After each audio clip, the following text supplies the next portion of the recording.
Ma passion pour les ouvrages militaires et ses nombreux Toblerones me vient probablement déjà de mes origines.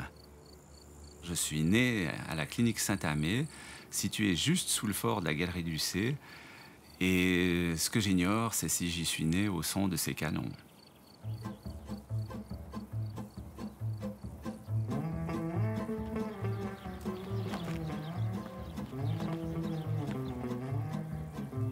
Quand j'étais adolescent, avec mon frère, on avait à proximité à Lavey la chance d'avoir une double ligne de Toblerone.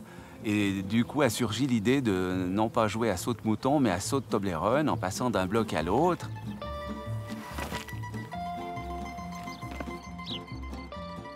Le Toblerone est vraiment ce bloc typique avec cette forme particulière, ce volume massif qui à lui seul déjà en impose.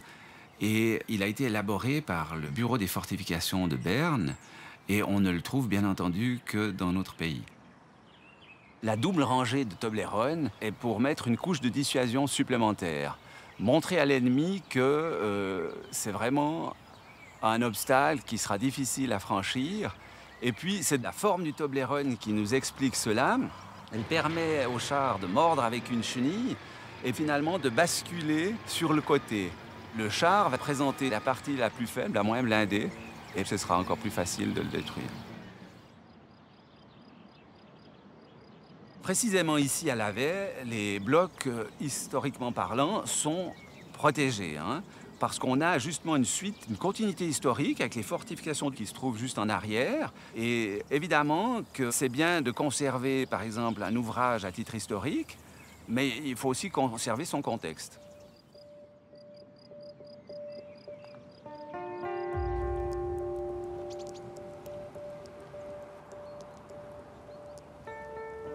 Sur l'arête de l'aiguille, on trouve différentes formes curieuses qui cachent généralement toutes des armes à trajectoire courbe, donc des mortiers ou des obusiers, et on y trouve même de formes de marmites à l'envers qui dissimulent des lance-mines, par exemple.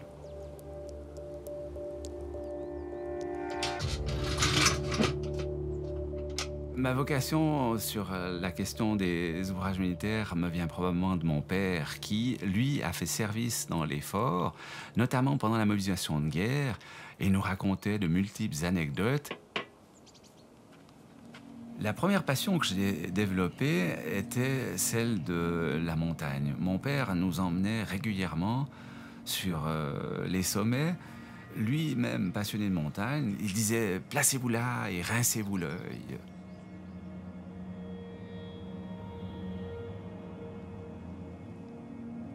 En gambadant dans les Alpes, on apercevait quelques formes curieuses. Plus tard, on a réalisé qu'il s'agissait justement de camouflage de fortifications.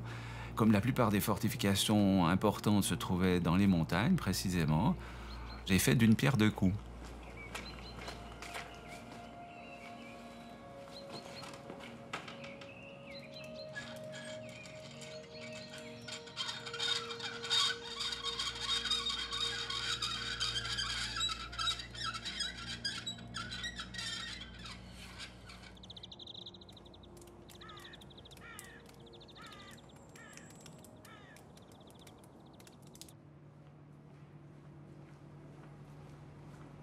Le fort de Dailly, je le connais très très bien. J'y ai un peu exploré tous ses recoins. J'ai parcouru presque toutes ses galeries intérieures.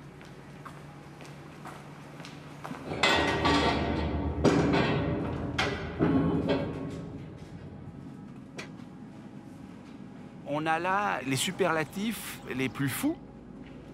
Des dimensions qu'on ne trouve que là. 17 km de galeries, le plus grand complexe de Suisse à lui tout seul. Autant de réservoirs d'eau.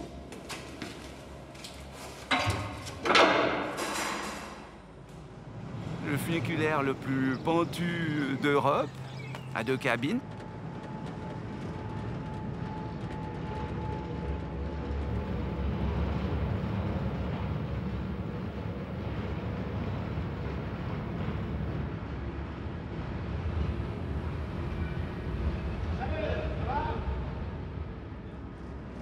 Moi, j'ai un immense respect pour ceux qui ont sué sang et eau, pour l'incommensurable travail qui a été réalisé ça au fil d'un siècle, on peut dire. Il ne faut pas oublier qu'il y a quand même eu des gens qui ont donné leur vie pour construire ces galeries.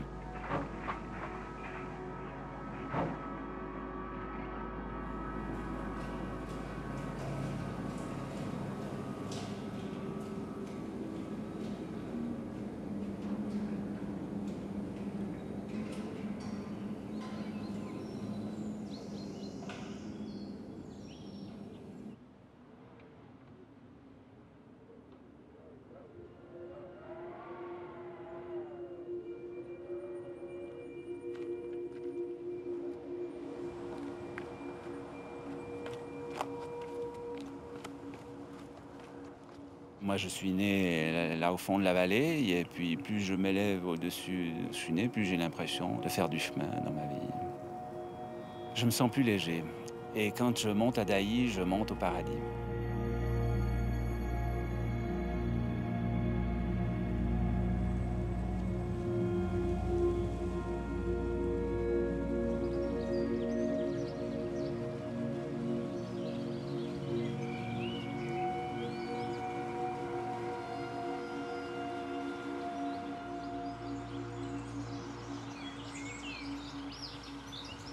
Pour moi, les fortifications sont immuables dans le temps. Elles traversent tous les âges. Si un jour on doit refortifier le pays, on retravaillera probablement dans les mêmes lieux. Il suffit de voir le nombre de châteaux moyenâgeux qui sont aujourd'hui à proximité d'installations de forteresses modernes. Par exemple, vous avez le château de la Porte-du-Cé et finalement le château de Chillon. Et à chaque fois, immédiatement à proximité, vous avez la forteresse des temps modernes.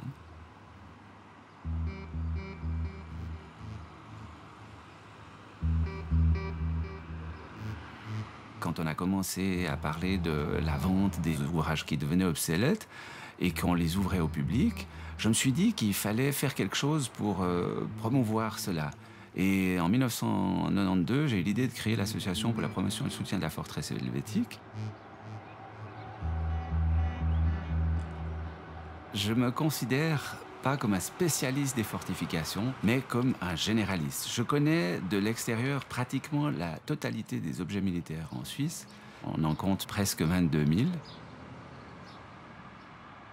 À première vue, ces deux Toblerone au sommet de l'escalier semblent absurdes. Toutefois, si on regarde le biseau des Toblerone, on voit qu'ils étaient là pour empêcher un char de descendre l'escalier. Il aurait peut-être eu de la peine à le monter, mais pas de peine à le descendre.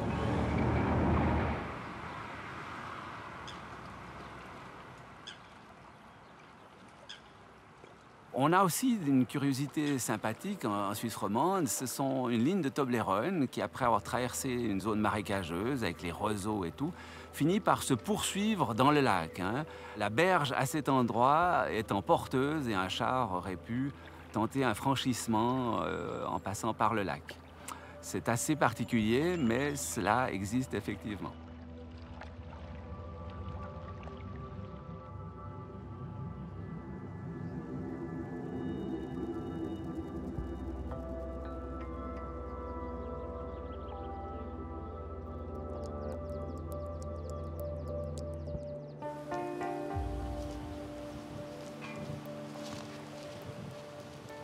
Ici à la Poyette, on a quand même une ligne Toblerone assez sympathique. On voit encore les traces de peinture, camouflage. Ouais, les maigres traces de la peinture, mangées par les rayons du soleil. Alors, on va descendre dans cette casquette. Ouais. Voilà. Ouais, ça... Tu vois toute la zone Ah oui, qui est sous le feu des deux fortins, là. joli.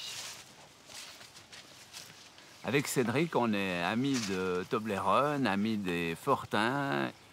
Plus je cherche à découvrir de nouvelles fortifications, et plus je me rends compte qu'il me faudrait 3 vies. Je pense toujours qu'il me faut au moins 3 vies pour tout faire, donc malheureusement je n'y arriverai pas. Et puis de temps en temps, des amis comme Cédric me disent « Ah, mais derrière la colline, là-bas, j'ai encore trouvé telle ou telle chose ».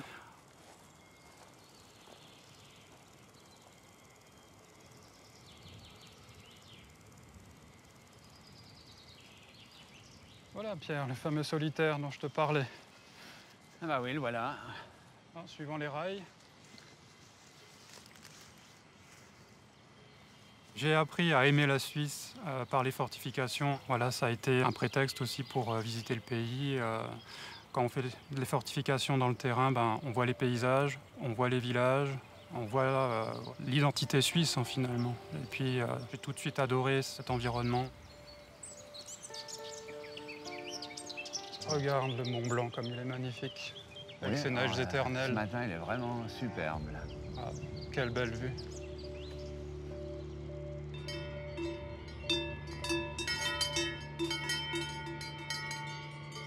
Avec Cédric, on partage aussi les mêmes points de vue. Par exemple, l'esthétisme des Toblerone, on a un peu la même vision. C'est presque plus une œuvre d'art aujourd'hui qu'un obstacle anti-char oublié. Quand on voit cette lignée de Toblerone qui se succèdent, on est impressionné. Malgré que c'est un objet à but défensif, je trouve que dans le paysage, ça dénature pas. Ça s'intègre très bien, je trouve même. Puis on apprécie également cette page d'histoire que nos ancêtres ont vécue. Ah, vraiment une vue magnifique ici. Ouais, superbe. Extraordinaire.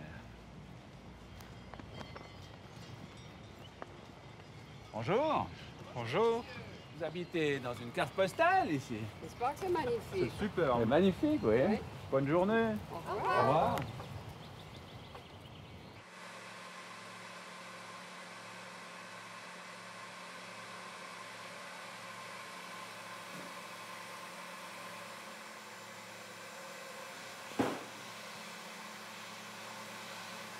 Moi, je suis né ici, donc j'ai toujours vécu au milieu des Toblerones et surtout répondu aux questions des nombreux touristes qui nous demandent à quoi ça sert.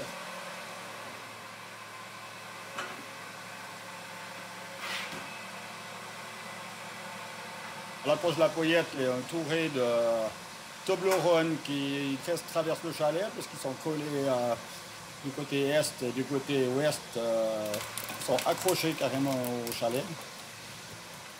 C'est assez souvent qu'on voit qu'il y a des vaches qui se mettent entre deux, ça leur ramène quand même un peu du frais. Et puis elles aiment bien se gratter contre, ça les dérange en tout cas pas.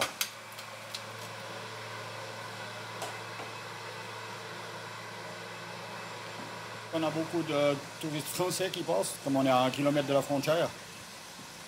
En Suisse, je pense que tout le monde connaît les Toblerones parce qu'il y en a partout, mais les Français ne connaissent pas du tout. Alors on explique et puis ils nous disent chaque fois « Ah, c'est pour ça que votre chocolat s'appelle comme ça ».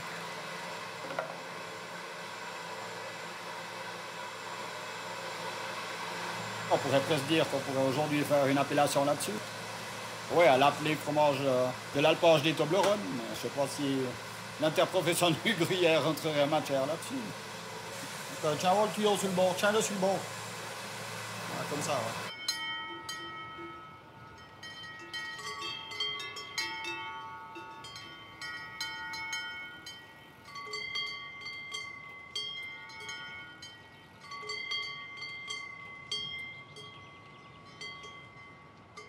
Je suis le 12e de la famille Poncet. On était 12. Alors vous savez pourquoi ils m'ont appelé Henri? Non? Ils n'ont pas osé m'appeler Désiré quand même. J'ai vu construire les Toblerones, plutôt le transport du gravier et du ciment. Après, depuis que je suis là, ils n'ont pas bougé. Il y a beaucoup de ferraille dedans. C'est bien construit, c'est solide, mais à certaines places, on voit qu'il y a manqué du ciment. Parce qu'il y a eu un détournement d'argent. Un ingénieur, il avait fraudé les quantités de ciment. Il avait encaissé l'argent d'une certaine quantité, et puis il avait revendu du ciment. C'est pour ça qu'il y a des bornes, ou surtout les fortins qui se dégradent, il manquait du ciment, quoi. On disait les forts en carton. Quand on était gamin, c'est ce qu'on disait. Oh, c'est les forts en carton. Voilà, ma foi, ça existait tout le temps. Hein. Ouais. Les margolins, ça existera toujours. C'est comme la bise.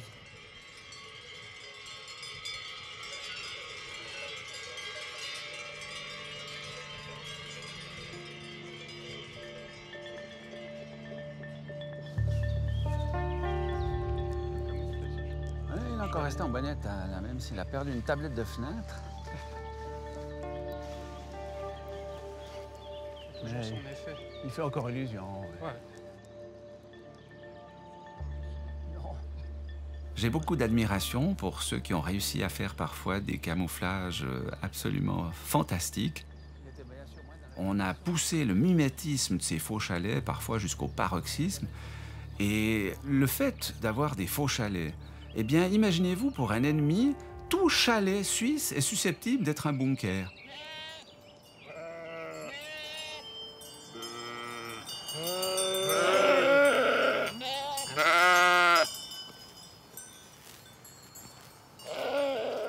Ce serait pas le boucher. Amateur, c'est le boucher des jambons du fort, là. Eh oui, je crois que tu as raison. J'aime bien.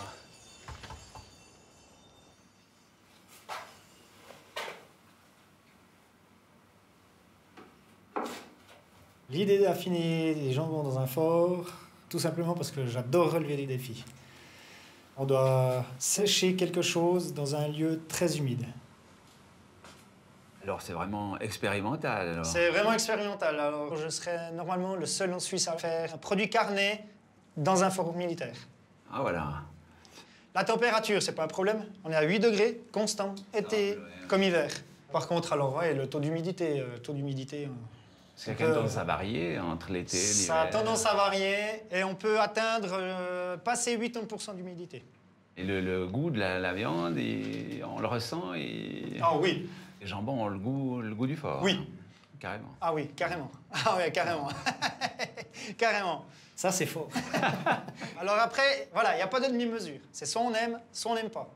Moi qui ai fait toute mon école de recrue dans les troupes de forteresse, moi, ça me plaît. Ma femme qui savait que je faisais quelque chose, mais voilà, sans plus, elle est venue à la boucherie au laboratoire et d'un coup, elle était comme ça. T'as ressorti de ses habits militaires ou bien? Elle savait pas que j'avais été au fort. Et ça, ouais, là, je me suis dit, bah, c'est bon, le but, il est atteint. Et on pourrait déguster? Bah, y a pas de souci, alors, on va déguster à la boucherie. On y Ah, va? bah, volontiers, alors.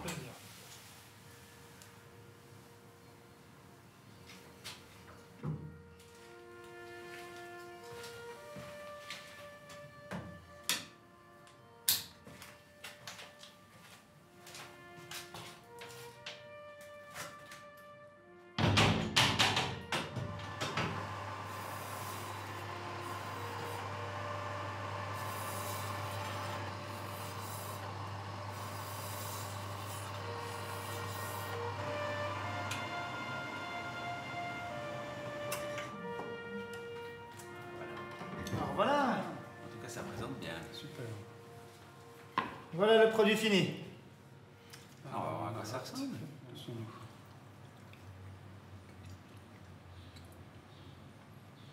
Ah, il n'y a pas à dire, hein. Il y a quand même, ouais, on ressent cet arrière-goût. C'est vraiment le goût du fort. Du fortin. Ouais. Ah ben, c'est de la patience, c'est beaucoup de patience. Énormément de patience. Et de la passion aussi beaucoup. Une petite dernière pour la route. Une petite pour la route.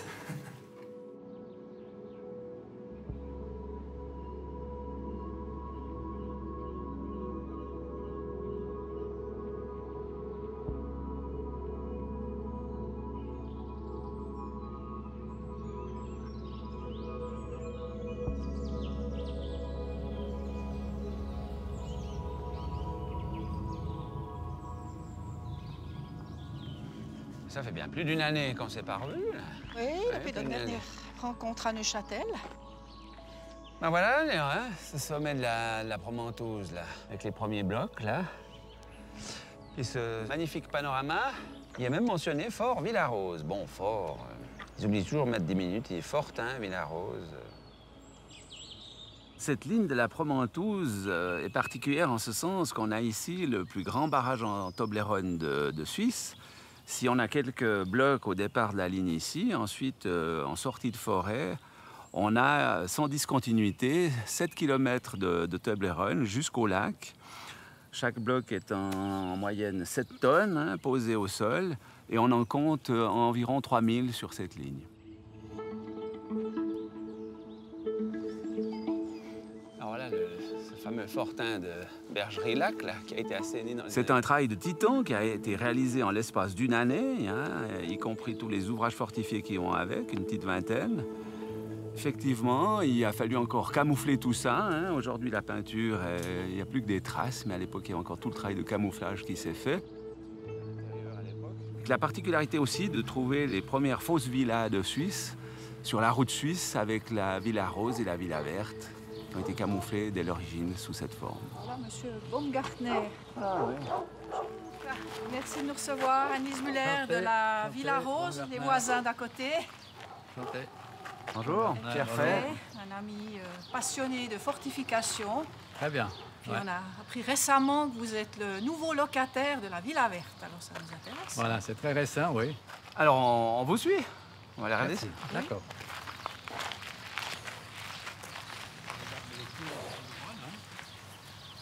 À 10-12 mètres de large. Et après, il y a une ligne de barbelés jusqu'à... Elle est presque plus chouquette que la Villa Rose, hein, la Villa Verte, je trouve. Je crois qu'elle est une bricole plus petite, hein? Oui.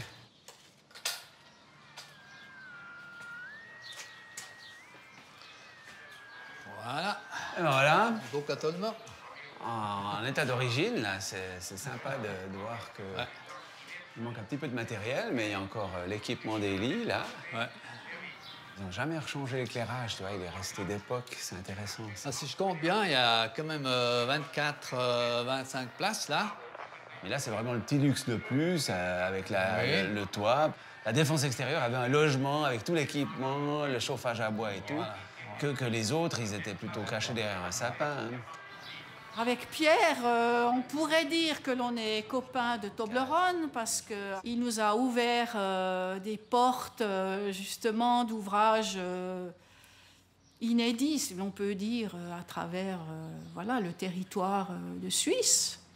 Parce que c'est incroyable tout ce qui s'est construit dans l'esprit de vouloir défendre cette petite Suisse au milieu de cette Europe en guerre. Ce sont pour moi les châteaux forts du XXe siècle. Alors voici la Villa Rose, qui est un des ouvrages principaux de la ligne fortifiée de la Promontouse, qui est un fort camouflé déguisé en villa.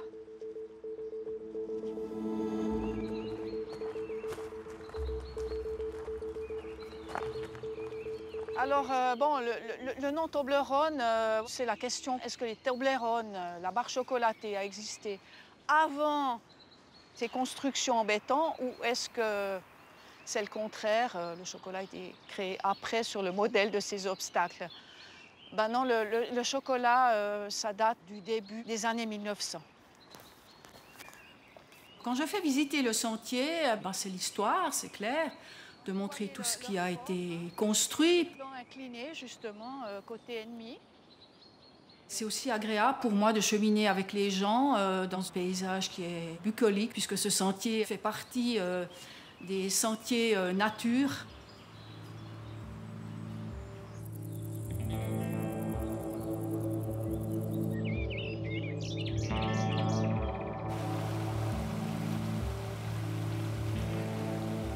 Les Toblerone, ce sont de véritables biotopes parce que ces objets qui sont maintenant abandonnés, la végétation est laissée à sa propre expression et elle sert de nid pour les oiseaux, de repère pour toutes sortes de petits animaux, d'insectes. Et on transforme les barrages des chars en corridors à faune aussi, en créant une sorte de cordon boisé qui passe au travers des champs d'un bout à l'autre, généralement d'une vallée, puisque les obstacles fermaient les vallées. L'armée qui aurait dû détruire passablement de barrages anti-chars s'est rendu compte que si elle proposait de renaturer ces obstacles, elle faisait l'économie de les détruire. Ainsi, plusieurs obstacles sont devenus des monuments historiques, mais aussi, surtout, écologiques. Voilà, puis nos 5 dernières dents de Toblerone, là, avant de plonger dans le lac. Alors, on va aller jusqu'au bout de cette ligne. Hein. Ah ouais. On va quand même se faire ce petit plaisir. Là. Les lignes de Toblerone et leurs nombreuses installations qui les protègent ont eu un effet plus dissuasif qu'on ne le pense. toutes ces fortifications, par bonheur, n'ont jamais eu à faire l'épreuve du feu. Et c'est tant mieux.